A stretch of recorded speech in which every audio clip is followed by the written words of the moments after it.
in turn is relieving the intense pressure that we have had on our hospitals. Cautious optimism in BC's battle with COVID, but vaccine cards and masks won't be lifted until it's considered safe. And 3 iconic notes. How SkyTrain's signature sound came to be as the transit system marks its 40th anniversary. This is CBC Vancouver News.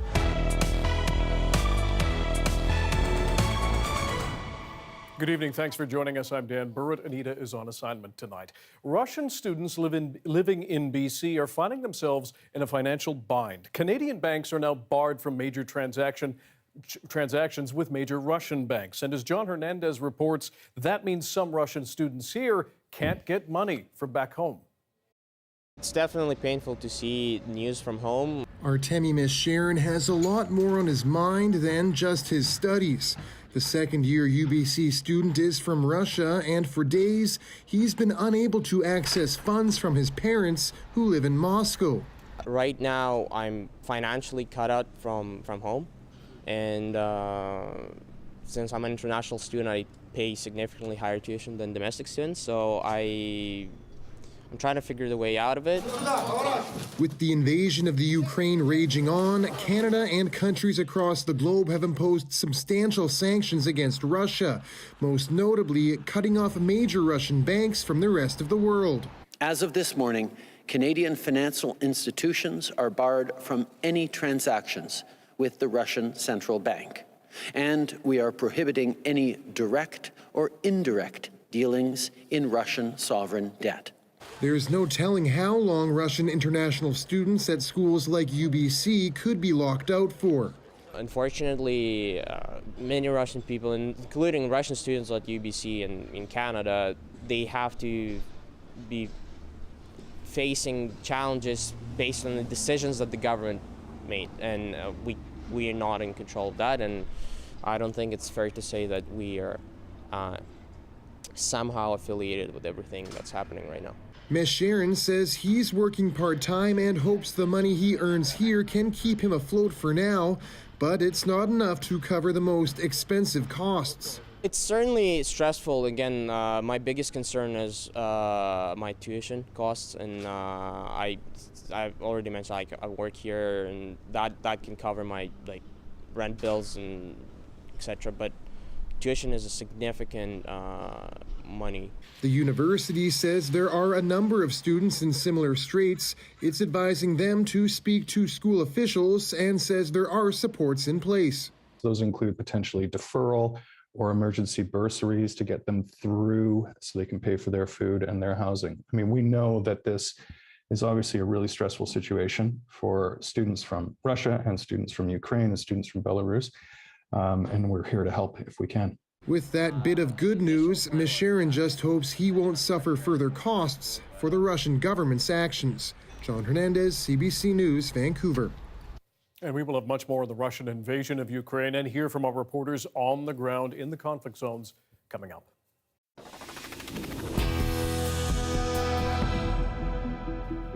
A memorial is growing for a security guard who was killed after she was assaulted on campus at UBC Okanagan over the weekend. Originally from India, 24-year-old Harmandeep Kaur came to Canada in 2015 as an international student with a dream of becoming a paramedic. She recently got her permanent residency. A fundraising page dedicated to helping her family with funeral costs says she was excited for her parents to come visit her next month. A male university worker is currently being detained under the Mental Health Act, and police say he could face murder charges. Harmandeep was assaulted Saturday just before 6 in the morning in the University Center building. A man has been killed after he was stabbed in downtown Victoria earlier this morning. Shortly after 1:30 a.m., police were called to a stabbing on Yate Street near the Victoria waterfront. First responders tried to save the victim, but he died in hospital. Soon after, officers tracked down and arrested another man. Major crime investigators and the coroner are now involved. The sister of a schizophrenic man killed by police in his Maple Ridge home more than 2 years ago has told a coroner's inquest that officers ignored her request to hold off approaching her brother until older siblings could arrive and help calm the situation. 54-year-old Kia Nang Mong was suffering a psychotic episode when police shot and killed him in his bedroom in August 2019. Mong's sister called 911 to request he be taken to hospital, as it had been done on previous occasions. Mong, who did not speak English, told his sister in Burmese he didn't want to go, which she translated to police. Coroner's inquests do not find legal responsibility or make legal conclusions, but juries can make recommendations aimed at preventing deaths under similar circumstances in the future. It seems old and illegal habits die hard in BC. New numbers find a high number of people are still driving distracted, despite the known dangers. 42% of drivers admit to using their phone on at least 1 out of every 10 trips. That's in a new Ipsos survey, which also finds that of those drivers, 93% believe it's highly risky to text while driving, and 84% believe it's highly risky to talk while holding a cell phone behind the wheel. ICBC says distracted driving accounts for more than 1 in 4 deadly crashes each year, with about 76 people killed annually. The Crown Corporation and police across BC are kicking off a month-long campaign today to cut down on distracted driving. A group of high school students blocked the entrance to a Vancouver private school this morning, demanding the BC government to put an immediate halt to old-growth logging. We are prepared to strike from our schools and put our education at risk until old-growth logging ceases, and the government can guarantee that they have our futures in mind. About 40 students sat in a long line blocking the entrance to St. John's School in Kitsilano. They say they're frustrated by the NDP government's failure to follow through on its commitment to protect ancient forests, and they plan similar disruptions until their demands are met. The amount of clothing we wear that ends up in landfills is growing very fast, and Canada relies heavily on other countries to deal with our unwanted garments. But there are more people trying to tackle the problem here. Our Anita Bathe is looking into how you can turn your clothing trash into treasure. At this store, each garment gives new life to used wool clothing. The wool is recycled from clothing dumped into landfills in Southeast Asia and Africa, and it's made new in Italy. Eventually, it makes its way to Vancouver. We can use all of these valueless or deemed valueless textiles, and we can recreate them into a bit of a timeless textile or a timeless shirts. Anion helped to reduce about 300,000 pounds of textile waste from landfills abroad in 2020. By comparison, that's the weight of a blue whale. But what about keeping clothing out of BC's landfills? This campaign is aimed at encouraging people to think thrice about clothing waste. Most people are donating their clothes, but some of them don't realize that they could be donating more, that there actually are markets for your holey socks. And there actually are a lot of markets for your ripped jeans. She encourages people to buy more secondhand clothing and leave out as much as possible from the trash. There are plenty of places in the province where you can drop off usables or damaged clothing. So in my hands, I have 44 t-shirts. This is the average amount of clothing waste a person from Vancouver makes. And if your thrift store doesn't want it, it'll end up in a facility like this. BC is a hub of about 6 sorter and grader facilities like this. This one goes through about 40,000 pounds of unwanted clothes a day, sorting it out by fabric and selling it to markets abroad to be reused. Some of it gets recycled into rags, shipped into businesses all over the country, and then the leftovers with no use go into the landfill. The majority of materials that go into the landfill are completely unwearable shoes and material which is flaking with this polyester, polyurethane coating on it, and material that is completely toxic, covered with paint. Clothing should also not be covered in oil or have any mold. The feathers from your ripped winter jackets are also recycled in Eastern Europe, and sweaters with holes can also find a new life. The most important thing is not to throw anything away, to send it to a facility where the most can be made out of that material. But some say sending unwanted clothing abroad should not be the only solution. We're really just shifting the problem over to other folks. One day I would love to be able to, set up a rag house here in British Columbia in the Lower Mainland, where we would, be able to cut off that whole sort of circular global supply chain and go straight from our own consumption to our own uses. Blankhorn says in Canada, it's tough to recycle or unwanted clothing locally. And that machinery is expensive. And the process is, it takes some time. But she says more policies are needed to hold businesses responsible for their used clothing in Canada. There's also options for take-back programs where retailers take back their clothing and turn it into new products, doing clothing swaps to exchange used clothing with others, or even setting up repair cafes to fix up damaged clothing. I think all of those forces will put pressure on growing our ability here locally to have viable end markets for that apparel, so we don't have to send it away. That's the hope for many locals working tirelessly to reduce our clothing waste. Benit Brach, CBC News, Surrey.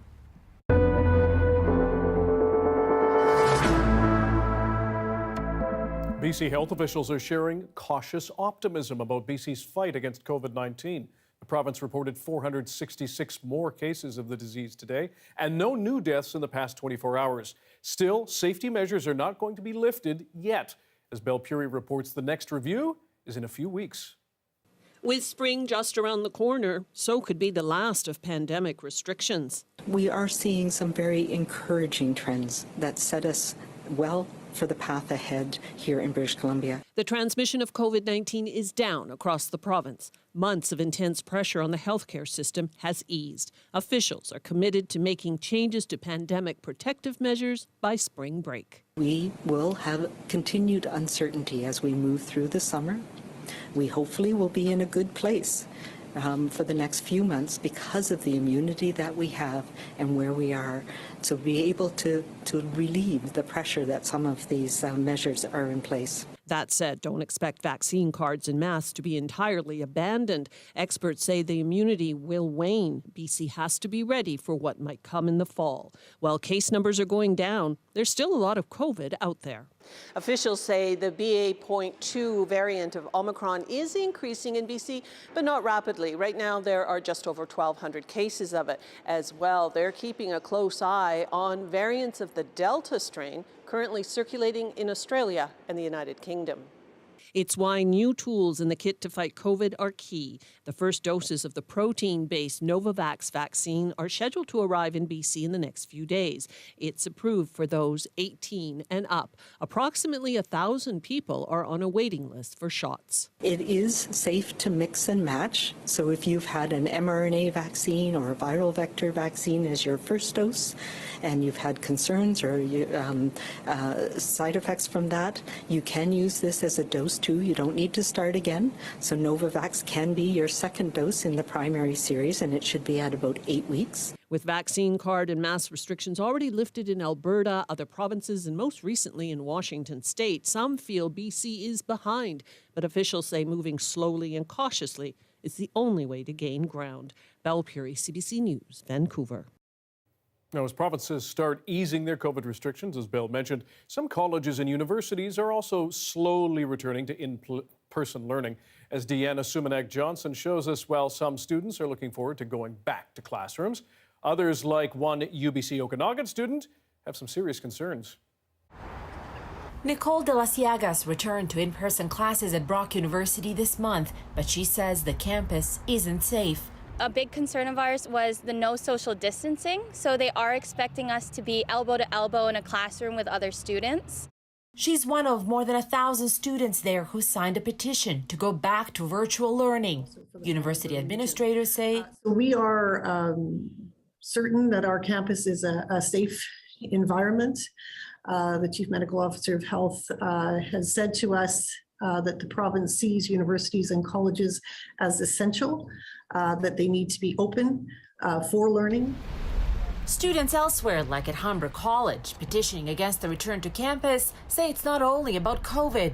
They'd have to move back to the area or quit part-time jobs they were able to do when school was online. But for students whose universities or professors are choosing to stick to online learning, there are different concerns. There's a few people that are scared because they're concerned for their health. And who am I to judge them on that piece? And then there's people like myself, I'm scared that I'm going to miss out on my last semester of university. I'm going to be stuck in my room doing online school once again. Ultimately, the decision on whether or not to offer purely online or a hybrid or in-person does rest with the faculties and the individual faculty member, and there can be any number of things that influence that decision. With institutions struggling to please everyone, the University of Winnipeg decided to survey students and staff. The result? It's staying online until the start of the spring term in March. When we have a large percentage of students saying, I actually kind of learn really well remotely. So we've got a plan to be more flexible. A sign that remote learning may continue to be an option for some post-secondary students even after the pandemic ends. Deanna Sumanak-Johnson, CBC News, Toronto. It's been quiet for almost 3 weeks, but Stanley Park's iconic 9 o'clock gun is back into sounding off into the night. A shortage of gunpowder caused the 200-year-old cannon to take a vow of silence, if you will, on February 10th. The Park Board announced today the gun will be back to regular duty thanks to securing a new supplier of black powder. But because of federal rules, only about 2 months' worth of powder can be stored at any one time.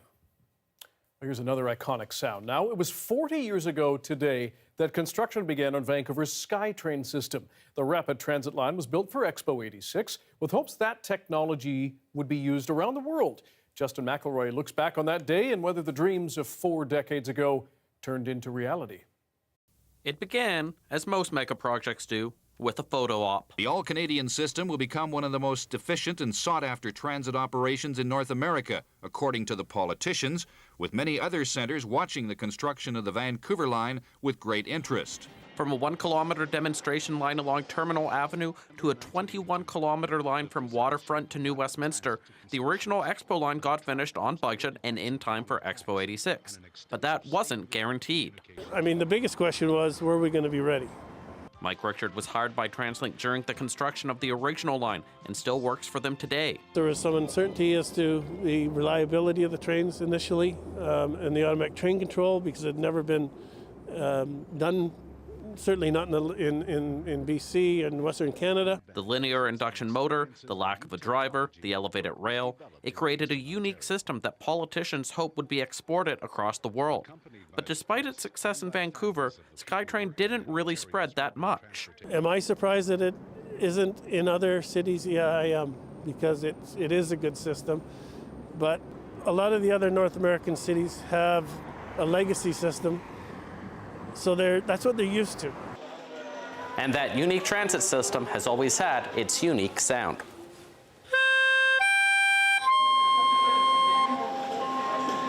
Created on a Yamaha DX7 and originally played on a cassette, the sound was originally recorded at Little Mountain Studio, the recording home of somewhat more internationally famous tracks.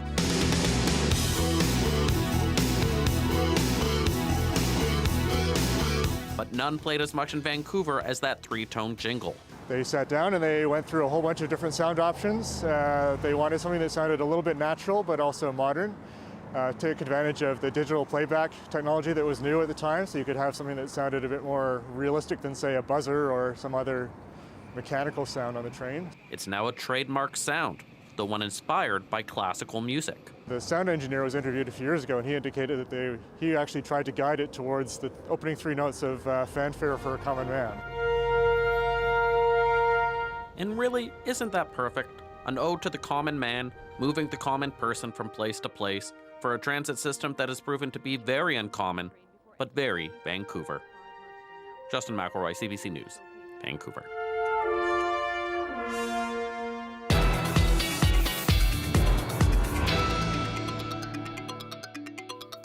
If you were inside or outside in it, it was hard to miss the rainstorm that walloped the lower mainland this afternoon. At least it was quick. You can see it begin from a relatively calm sky, then over about 20 minutes, the skies just opened up, as you can see. At one point, we've got some thunder and lightning, which is not so common here in Vancouver, though it made all the Ontario transplants very happy. Then, of course, to complete the set, a rainbow before the storm starts to move along toward the North Shore, all over faster than an episode of Jeopardy!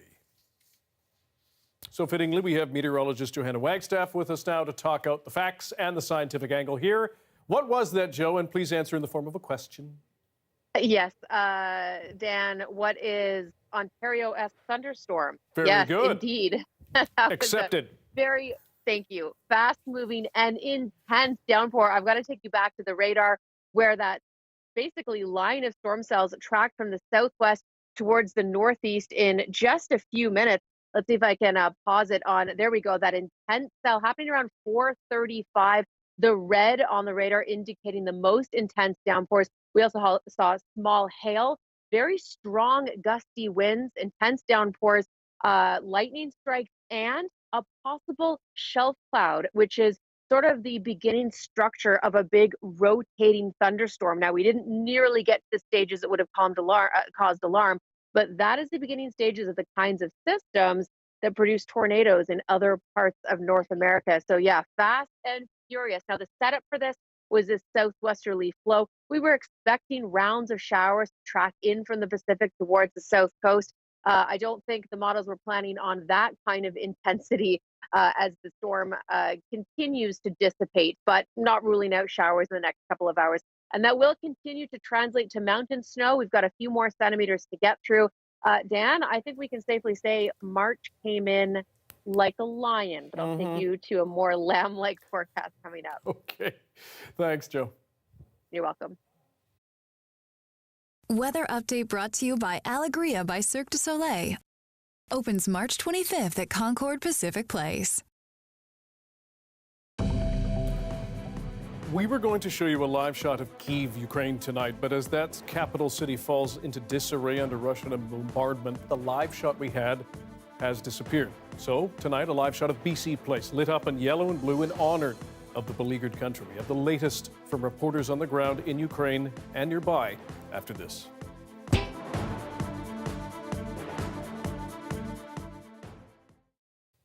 Thank you for staying with us on our commercial-free live stream tonight. A retired Nova Scotia man has found a way for people to enjoy the province's most iconic landmark right in their own backyard. Peggy's Cove replicas first started as a hobby for Vito Forgione. Now the 64-year-old is turning his woodworking skills into a business. Emma Davey paid him a visit at his workshop in Chester. Peggy's Cove Replicas is a one-man operation. Here in Vito Forgione's backyard workshop, he recreates the iconic lighthouse, from a small nightlight to a solar-powered lawn ornament, and others in between. I'm doing the lighthouses like I've never done lighthouses before. In the late 90s, he worked as a rock patroller at Peggy's Cove, keeping people from getting too close to the sea. That meant a lot of time bracing the elements, heavy wind and rainstorms. I basically saw that lighthouse every day. And I said to the lighthouse, you're going to pay me back for this. Now, each of his pieces comes with its own warning sign. Okay, now it's going to go better. When the pandemic came, so did new challenges. I was so scared.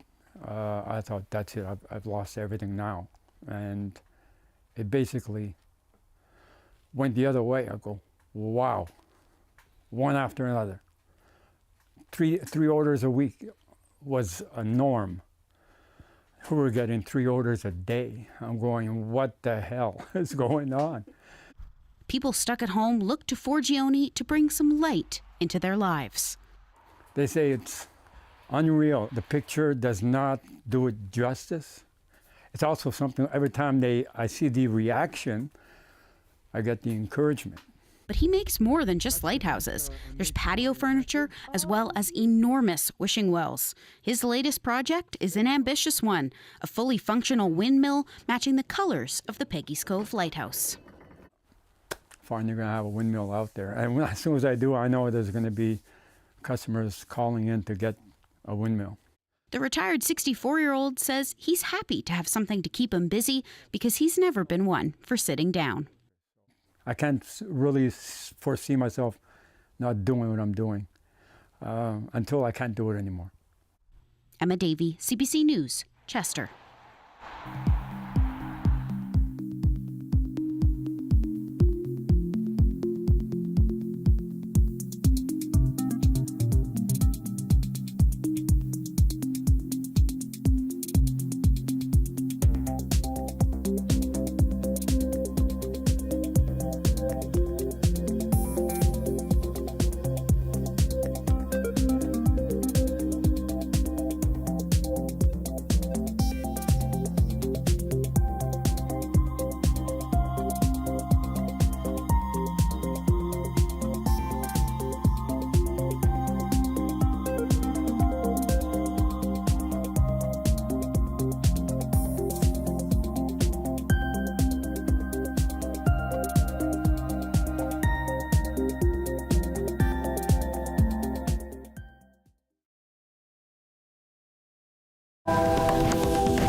Russia's invasion of Ukraine has led to street battles and sieges. Tonight, after 6 days of fighting, attacks are reaching into the heart of cities, killing civilians.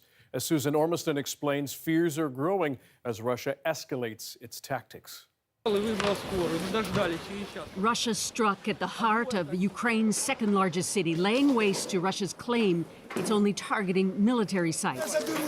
At least 10 civilians were killed in the missile attack on a Soviet-style government building. And more casualties, an air attack ripping open an apartment complex. President Zelensky spoke passionately via video link to the European Parliament, bringing even the translator to tears.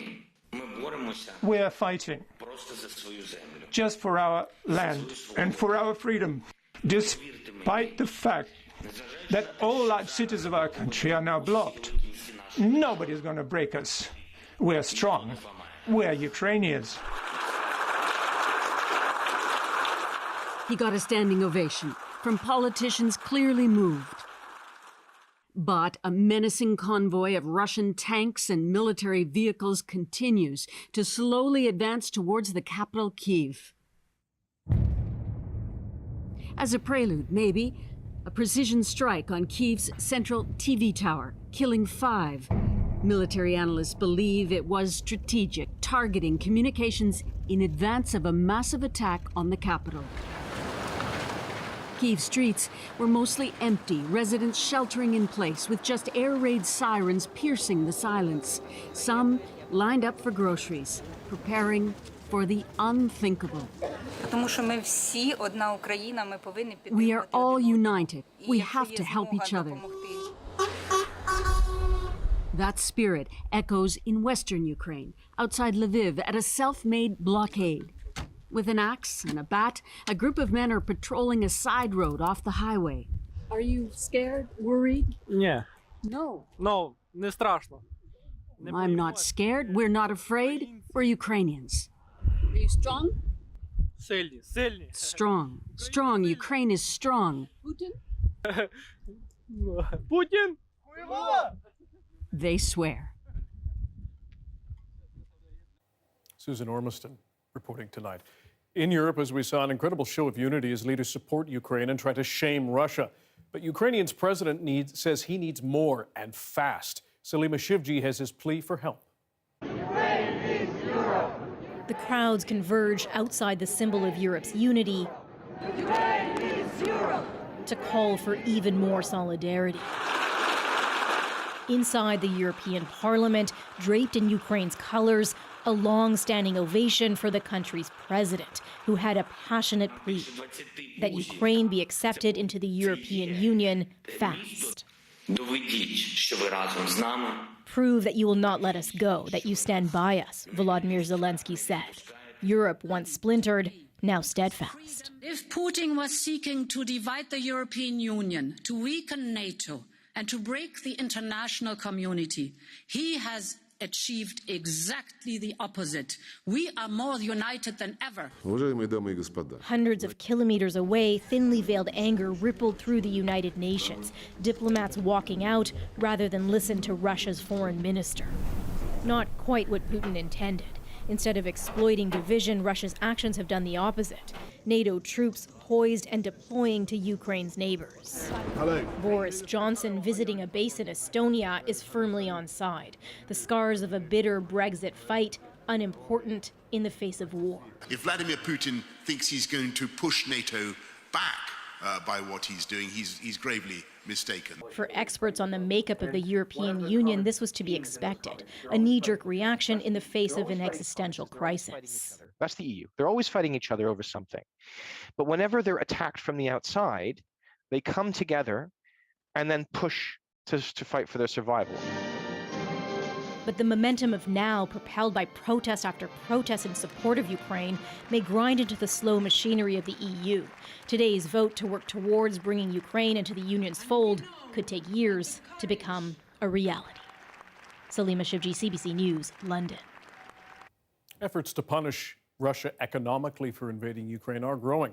Tonight, BC's Public Investment Corporation says it will sell Russian shares in its clients' portfolios and will work to make sure Russia is removed from all global and emerging market indices.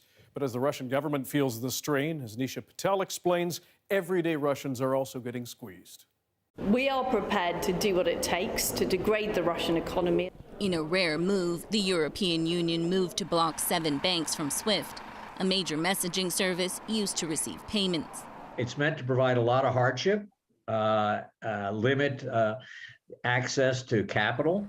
After sanctions on the central bank sent the ruble cratering, millions of Russians are starting to feel the effects, many searching for hard currency in dollars or euros.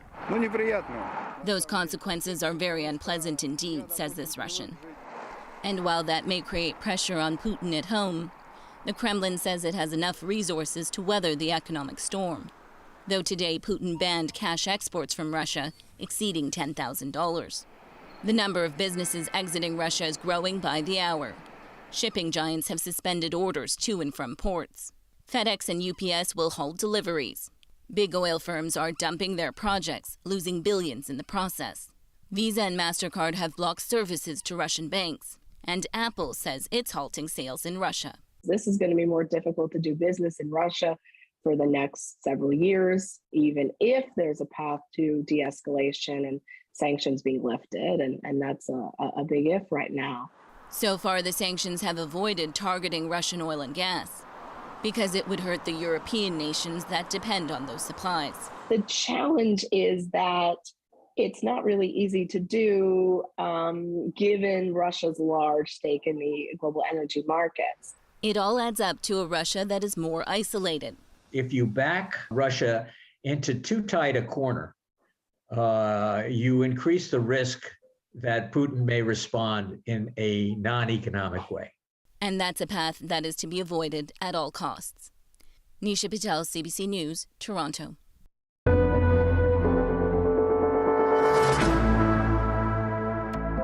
To Ontario now, where vaccine mandates were officially lifted in that province today, making it much easier to get into places like gyms and restaurants.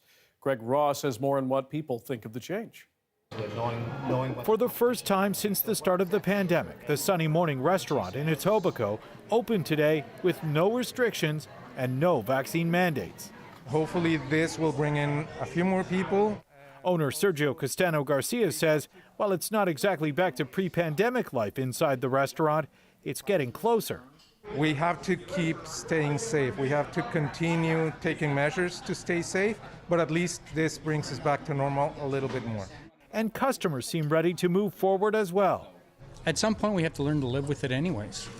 You know, it's here, and it's probably never going to go away, and we have to start to get back to normal. People going to the gym this morning also noticed a difference. And it kind of makes it a little bit easier just getting in and out. I just think it's about time. We've suffered long enough. Despite the government not requiring proof of vaccination anymore, some business owners aren't quite ready to make that shift. We felt that it was a little premature. Gil Fallar is the general manager of the Rosedale Diner on Yonge Street. He says the decision to keep a vaccine requirement in place was one he didn't make alone. We are a very small restaurant, very close quarters. And when we knew that the deadline was coming, we talked to many of our regulars, most of our regulars, as well as our staff. And we all agreed that we wanted to keep it going for a little bit. We will not see the same challenges that we have seen in December and beginning of January. Peter Uni is the scientific director of Ontario's COVID-19 Science Advisory Table. He says with the rapid spread of Omicron in December and January, coupled with vaccine booster shots, we've built up an immunity wall. We have had 7 million people who received their third dose, and we have had about 3.5 to 4 million people most likely who actually experienced an infection since beginning of December. This offers a lot of short-term protection against infection and, of course, more long-term protection against serious outcomes. But he says that could change, and we need to be prepared to react quickly. We might well see a moment where vaccine certificates will bounce back. He says if that is the case, it's likely the requirement would change from 2 doses to 3 before a person is considered fully vaccinated. Greg Ross, CBC News, Toronto. There is one place, though, in Toronto that won't be lifting COVID restrictions right now. The Toronto Zoo will still require visitors to show a vaccination passport and keep their masks on. Zoo officials say they are vaccinating the animals that are vulnerable to COVID-19. They add, because of the ongoing risks to animals from the disease remain unclear, it will continue to require guests to be fully vaccinated and wear that mask. The zoo expects to finish vaccinating eligible animals by the end of April. Porter is a new series on CBC and BET that celebrates the history of black railroad workers in Montreal and Chicago. But the man who created the series also found inspiration in Vancouver's Hogan's Alley. What brought him to tears after this?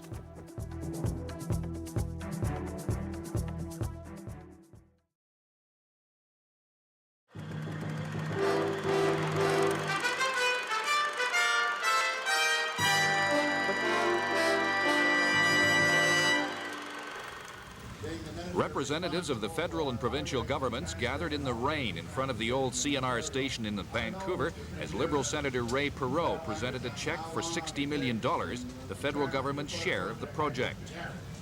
The all-Canadian system will become one of the most efficient and sought-after transit operations in North America, according to the politicians, with many other centres watching the construction of the Vancouver line with great interest. For once, provincial and federal authorities were in their agreement, and there was no criticism of each other by either government. This new Canadian urban transit technology is expected to attract decision makers and buyers of transportation systems throughout the whole world. Also, this commitment ensures that the system will be operational in time for Expo 86. So grab a hold of both. And that's for the shovel? Yeah, I'll tell you one at a time. Forward goes which way? The Premier then got the whole thing off the ground with some quick instructions from a CAT operator. Bob Gillingham, CBC News, Vancouver.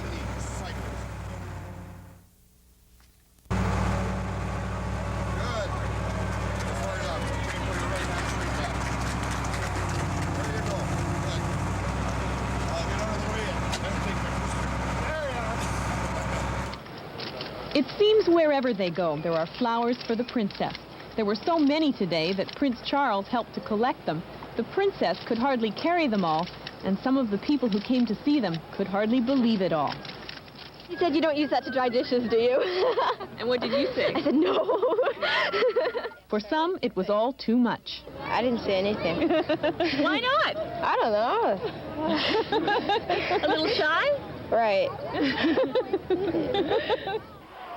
This morning, the royal couple visited Nanaimo on Vancouver Island, a port city known for its lumber and pulp and paper exports, but perhaps better known for its bathtub races, at least to the prince. I think it sounds the greatest possible fun, delightfully crazy, but thoroughly worthwhile. Although I have a feeling it's not worth my while taking part, because the most dangerous thing in a bathtub must surely be a former naval officer. From Nanaimo, the royal couple boarded a ferry for a 2.5-hour ride across Georgia Strait, a long and windy and scenic trip to Vancouver and the site of Expo 86. Tonight, the royal couple are the guests of Prime Minister Mulroney and the federal government. But all of this is just a preview to the big event and the reason for the royal visit, tomorrow's official opening of Expo 86. Allison Smith, CBC News, Vancouver.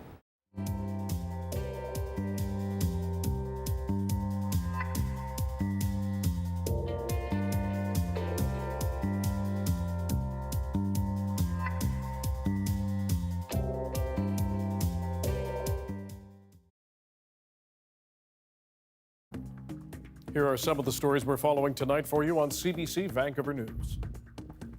With COVID transmission down across BC, health officials will review our pandemic restrictions just before spring break.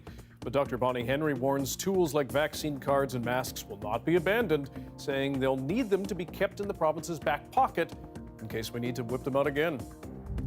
It's certainly stressful. My biggest concern is my tuition costs. I work here, and that can cover my rent bills and etc. But tuition is a significant money. Some international students in BC are finding themselves cut off from money, unable to access their Russian bank accounts amid sanctions against their home country. Canadian banks are barred from transactions with major Russian financial institutions. Some of the students say they're not sure how they'll stay afloat, but universities are allowing options for payment deferrals. And call it old bad habits. 42% of BC drivers admit to using their phone at least 1 out of every 10 trips.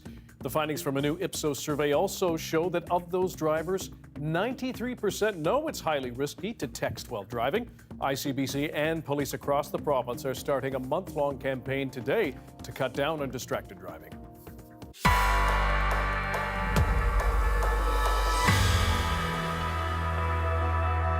Last month, the CBC premiered its new historical drama series, The Porter, chronicling the first Black-led union in North America. First thing, shoes in point, no scuffs, perfect polish. And when you walk, walk like a man with answers, because whether or not you have them, that's who you have to be.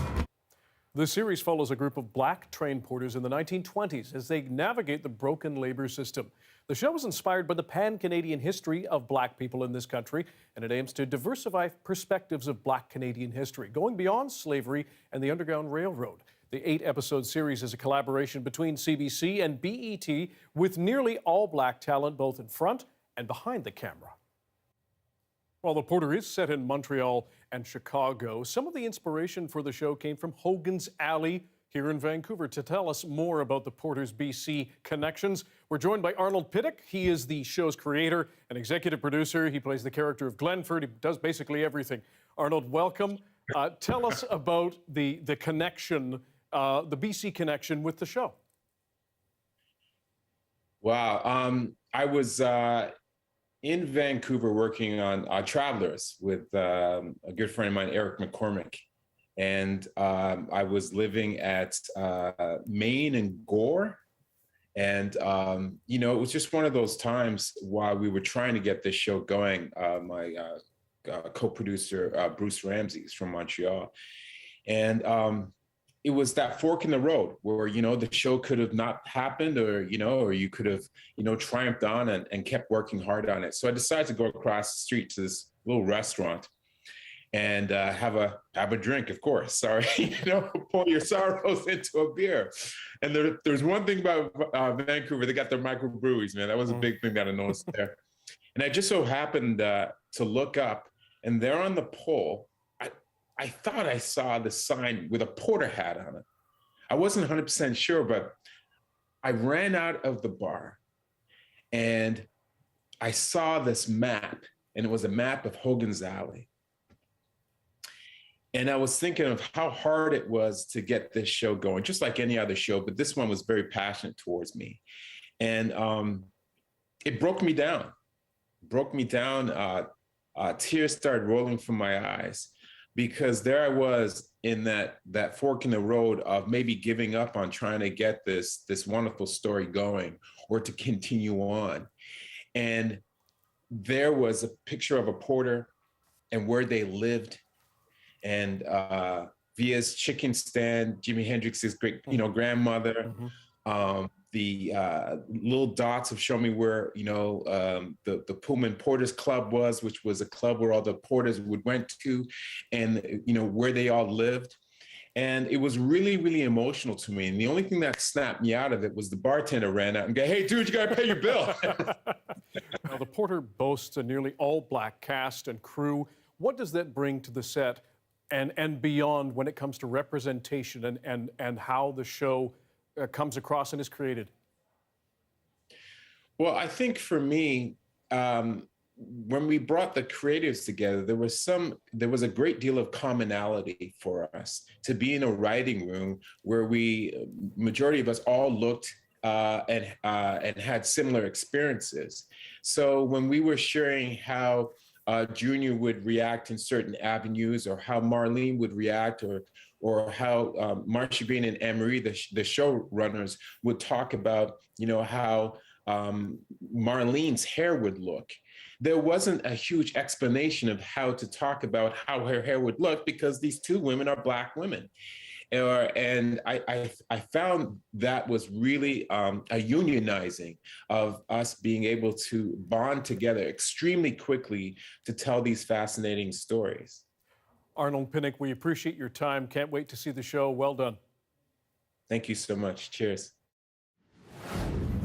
When a deer crashed through some thin ice, a Grand Forks man didn't wait, sprang to the rescue. The heroic rescue efforts by canoe captured on camera after this. And at 6:44, almost 6:45, a live look at Tofino, where the light is quickly fading on a stormy and wet west coast. Quite the weather here in the Lower Mainland. Quick storms and more. What's next? Johanna's BC-wide forecast will tell us after this.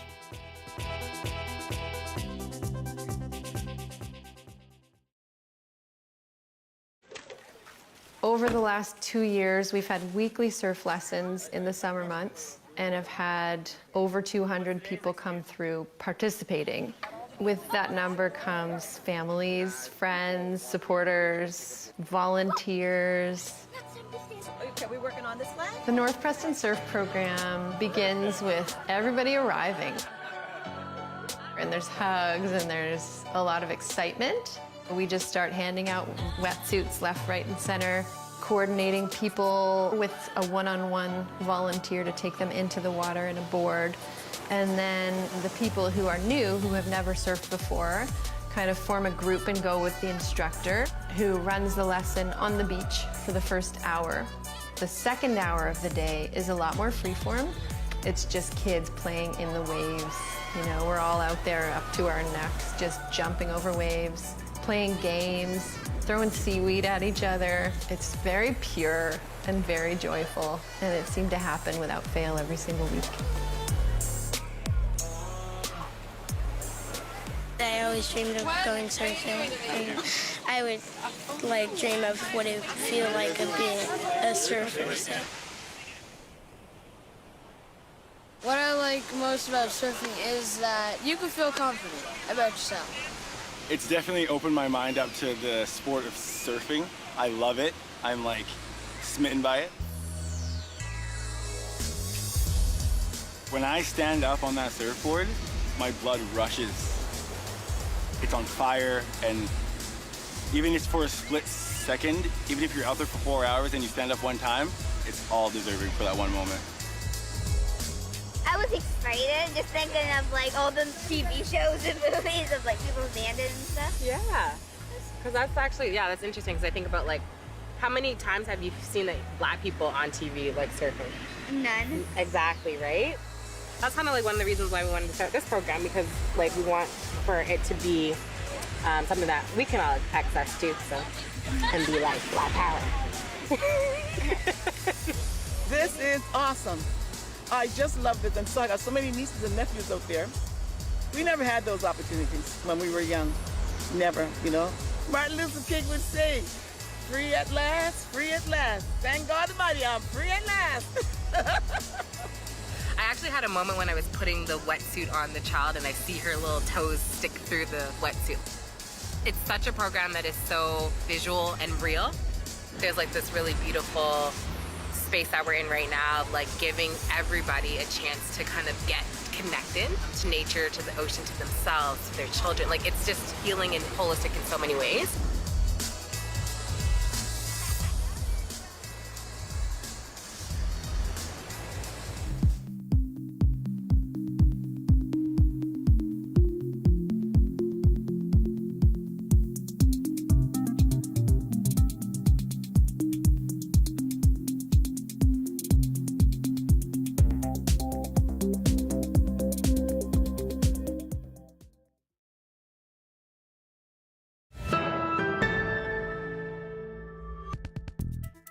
A young deer is lucky to be alive tonight after a heroic rescue from the icy waters of the Kettle River in Grand Forks. Take a look. That one, right? Yeah, that's the deer. Marty Thomas jumped into action the moment he learned the animal had gone through the ice yesterday afternoon. The hunting guide was able to get a rope around the young buck, as you can see, who says he had gone into hypothermia. He managed to tow the deer 150 meters to a safe riverbed, and luckily, wife Marlene was waiting, a little worried, but camera in hand. Marty struggled a bit trying to haul the deer out of the water, but incredibly, he did just that. He and his wife then lifted the not-so-little guy into their pickup, making a hay bed for him on their front porch where he could recover. When they checked on him early this morning, he'd taken off. Marty says he's probably back with his buddies. Well done. What a rescue. Yeah, I was just going to say, I will never get tired of humans rescuing animals and vice versa stories. Never. Even if they take off, don't leave a note. Don't say thank you. They say thank you in their own way. It's good. Yeah, I don't know how many people are going to thank you for what happened earlier today. Of course, social media was a little abuzz when somebody says, oh, it's raining. We should check. And only if it's posted on social media do people believe it. Yes, exactly. But Dan, you might be wrong about how many people are thanking me. I have had a lot of thunderstorm lovers out there. With Any the from BC or are they all downpours Ontarians? All the expats. You're not wrong about that. Yeah. At least 10 of them. Mm-hmm. Yeah, exactly. It was very exciting. It is not that often that we get a good classic thunderstorm. Intense downpours. That has passed. Not out of the woods, though, when it comes to precip for tonight. We're still dealing with that southwesterly wet flow, I should say. Let me take you to the temperatures, the other side of the story. That southerly flow is bringing in milder air, 11 right now at YVR, 12 out towards Abbotsford. So showers still possible in the next couple of hours, and we still have showers in the forecast for the next couple of days. And some convective cells not out of the question. Convection means when we get that lift and the potential for thunderstorms. Wanted to show you something because today is the first day of meteorological spring. I know you thought it was March 20th, but we count it, meteorologists count it at the beginning of March through to the end of May. And you can see the long-term trends for Western Canada colder than normal for the next few months. That's not to say we'll get some lovely warm stretches, which is what's coming this week, but higher confidence as you head closer to the Pacific Ocean that we are looking at cooler than normal. And that's really because La Nina is still lingering. The good news is that snowpacks are a little on the low side for that spring freshet. Not high concern right now, but of course, we'll be wondering what that means for fire season and keeping an eye on that. Okay, showers in the forecast for the South Coast for tomorrow. We get a bit of a break as we head into Thursday morning, but then showers back for Thursday afternoon. It's really not until Friday that we get to fully enjoy the sunshine. We will see it across the rest of the province. Williams Lake, 7 for you. Kelowna at 9. Prince George, watch for the risk of freezing drizzle once again tomorrow morning. There are those double-digit temperatures, but you really have to wait until Friday for the lamb-esque weather. But look at that. It will be well worth the wait, Dan. Mm-hmm. More than one day of the sun and warmth. And we got through the thunderstorm. Wonderful. We made it. We did. Thanks, Joe. All's well that ends well. Yes, You're welcome. indeed.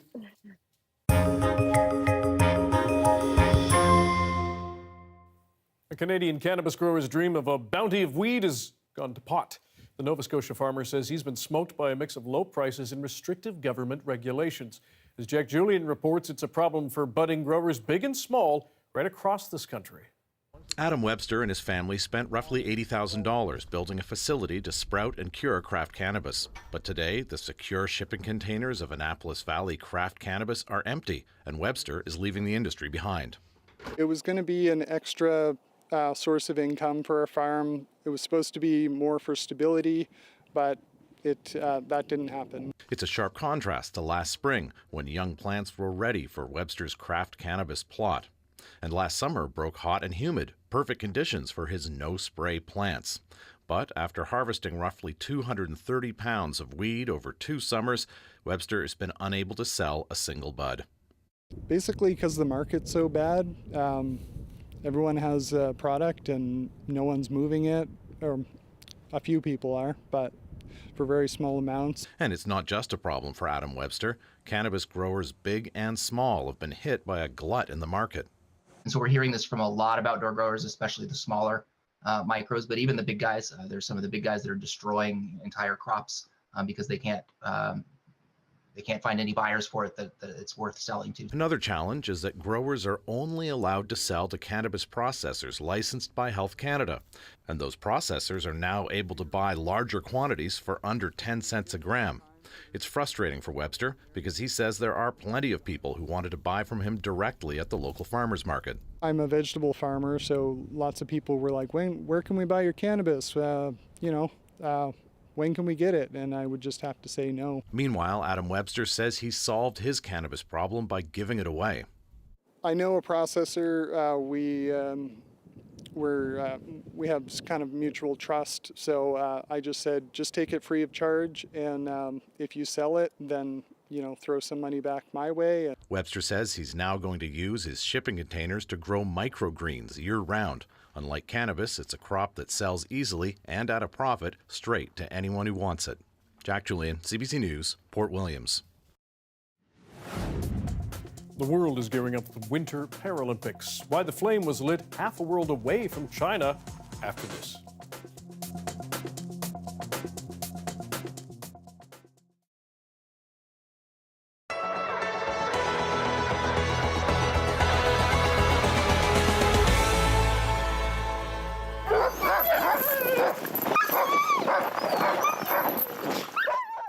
I was about 10 or 11, a family friend of ours, she ran dogs, and she still does, and her name is Nancy Dragon, and she brought a team of her dogs down over Christmas break when I was a kid, and just absolutely fell in love with the sport and I guess the aspect of the traditional mentality of having working animals, and kind of taking it back to the older days when we didn't rely so much on vehicles or snowmobiles.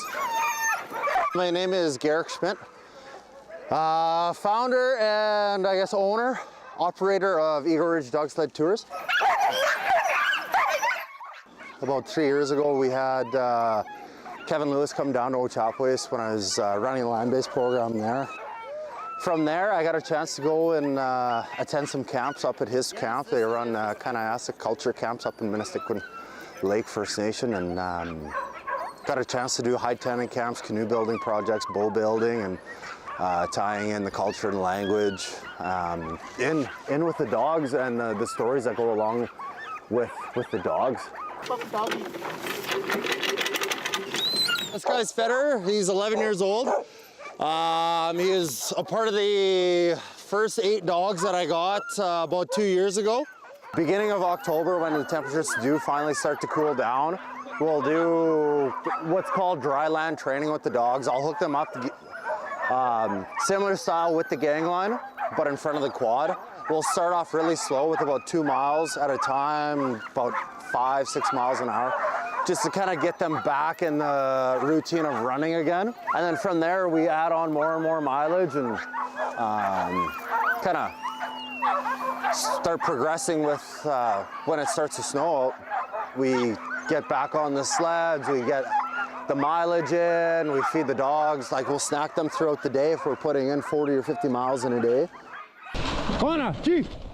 It's something that not a lot of people do anymore. It gives us that opportunity to share these stories and these teachings, and to pretty much pass on the passion that I have and I guess the workers that we have for the working dog. To have that education piece there as well, where it's not cruel to the animals or anything. They're very well taken care of. I love being able to see just a team of dogs run, especially in the south of the province.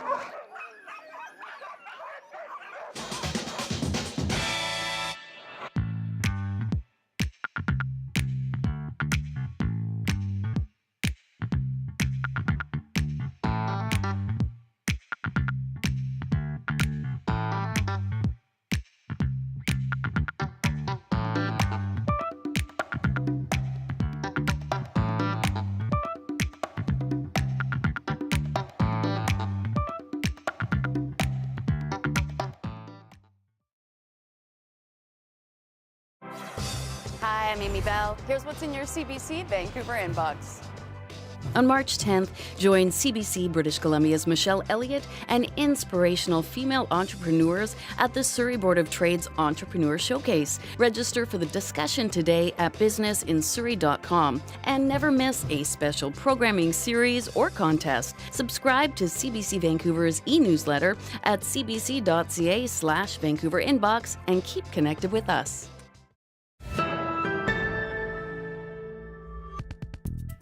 The torch relay for the 2022 Paralympic Games will be held this week around the 3 competition zones in China. Yesterday, there was a ceremony half a world away to mark just that.